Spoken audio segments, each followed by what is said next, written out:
All right, so she welcomes housing and urban development, but believes proper environmental practices are being sacrificed, causing negative effects to our environment.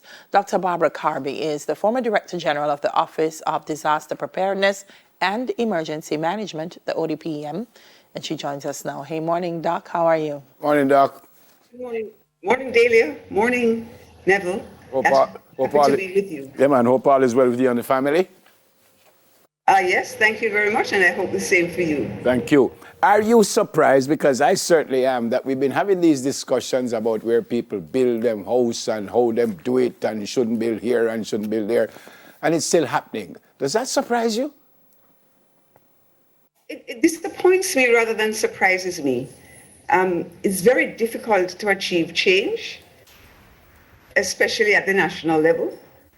So I'm not surprised, but I am disappointed because we know so much more now than we did a decade ago or even 2 decades ago. So I really was hoping that we would be incorporating some of this knowledge into our development planning. When you say it is difficult to get change at the national level, what do you mean by that? Well, what I have found is that countries and systems going in a certain direction is very difficult to shift them from that particular direction in which they're going. So we have been developing in a certain way over many decades. And it's very difficult for us now to stop in the face of climate change, in the face of what we know now about the importance of sound environmental management. It is still very difficult to change the trajectory of our development practices. Yeah.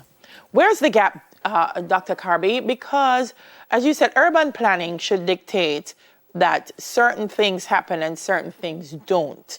Are organizations such as the ODPEM and other disaster risk mitigation agencies involved in urban planning? Yes. I mean, the way it is set up, there are many technical agencies, government agencies, which are actually involved in development approval. Mm-hmm. So the gap, I think, is between policy and practice. We have the institutional framework. We have many laws, which actually, some of them are being revised now or will be revised in the future. But despite all of that, there is some gap between the policy, the legislation, and then what actually happens on the ground. So we really need to ensure that we are monitoring what is happening on the ground better. That's one aspect. Another aspect is, I'm not sure that we think about things in a holistic way. So, for example, we are removing trees at a rate in Kingston. But actually, everything we know about trees should dictate that we're trying to preserve them. I was reading an article recently that in Florida, they are now looking at putting in native hardwood species where they can, instead of the ubiquitous palm. One of the reasons they're doing that is that trees actually absorb, hardwood trees actually absorb more carbon than palms do. So by putting in those kinds of trees rather than palm trees, they will actually be helping with the greenhouse gas problem and therefore with mitigating some of the effects of climate change. We know, for example, that trees provide shade. There is some research in the US that shows that temperatures below shaded cover, tree canopies, can be up to 17 degrees lower than in unshaded urban areas. So, I mean, all the data tells us we should be looking at canopy for the city. We are now trying to remove tree canopy for the city. So I think in some way the government must provide more guidance So, for example, has the government, as represented by its agencies, have they said Kingston must have X% tree cover to maintain reasonable temperatures on the ground? That's the kind of guidance we need, and then we need to ensure that it's put into practice. Yep. Dr. Carby, you've already said that you're disappointed, but don't we have laws governing a lot of these things? We have zoning laws where you can't build right or so, you can't build too high, and we have these planning agencies all over the place. Don't we have laws which should defend all these things that we're talking about here? We do have laws. I don't know if your viewers and yourself would have noticed that in recent times, it's actually the citizens who have had to be going to court to ensure that some of these laws are enforced. Yep.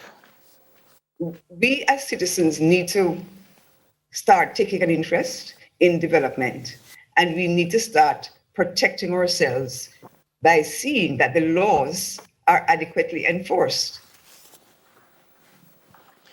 Doc, I don't know what to say. It sounds like the chicken and the egg. Because if you're saying that the laws are there, but the citizens are the ones that are enforcing it or insisting that it should be enforced, where do we go from here? Because I feel like it shouldn't even have to get to that stage for citizens to have to intervene. It should not. It should not. Yeah. But I think part of the answer is actually public pressure. If citizens groups, citizens associations, various networks show an active involvement, sooner or later, the apparatus of the state will have to listen. Now, I really am very pleased to see that in many cases, the courts are saying, yes, you government agencies must do this, you must enforce the law, you must do so on and so forth. So the judiciary is making the correct decisions. Now it's for the government agencies to ensure that they abide by these decisions. And it's for the citizens to monitor the situation. I mean, when I think about participatory government, one of the things I think about is that there is no effective mechanism for citizens to help state agencies to monitor development. Mm-hmm. I mean, you can call the municipal council and say this is happening or that is happening, but it's a very slow process. You're never sure of the outcome, and this is why it ends up in court. Yeah. But in fact, if the government, if the state saw citizen participation as being helpful to the state, it would be a different thing. So it's a viewpoint which would then lead to better mechanisms, more efficient mechanisms for the interplay, the conversation, the discussion between citizens, communities, and the state agencies. Right. It speaks to something you tried to address, which was the posturing of anti-development versus pro-development. And you're saying because we are trying to preserve the environment does not make it an anti-development posturing. Well, absolutely not. I just could not understand that. Why do we preserve the environment? We preserve the environment for the benefit of the people. We preserve the environment for the benefit of wildlife. Now, all the current research, Delia, shows that green spaces cause a positive effect on mental health. All the research shows that the association between mental health and green spaces is a positive one. Further, it shows that citizens who are exposed to green spaces are actually more physically active. So when the Minister of Health says Jamaica must move physically and be more healthy, then the green space is actually supporting that particular government policy. So I am not really understanding how being pro-environment is being anti-development. I mean, should I therefore assume that because the Prime Minister is pro-development, that he's anti-environment? No. The whole thing is about maintaining a balance. Yep. And right now, we are not maintaining the balance between nature, between the environment and development. And down the road, we're going to pay the price. Yep. We have to go, Doc. You made a statement, I hope they quoted you correctly, where you said we're not, let me read it. You said we're not short on good policies, but we thrive on bad practices. Isn't that a little harsh? No, I think bad practice is the problem. And I think with what we know about climate change, down the road, it's going to be much worse. I mean, we're talking about climate change now when there are floods, when there are more intense hurricanes. Think about it a decade, 2 decades, a generation down the road. It will be so much worse. Yeah. So we have to do something now. All right. Great About the environment, about climate change, about risk reduction. Yep. Now is the time to act. Great to see you. Thanks for being with us this morning. God bless you and the family. Stay safe. Nice to catch up, Netland. Thank you. Yeah, man. Stay safe. Dr. Barbara Carby, former Director General of ODPM. All right. Teaching environmental studies across all levels of the education system. And that discussion comes up after this break. Stay with us, please.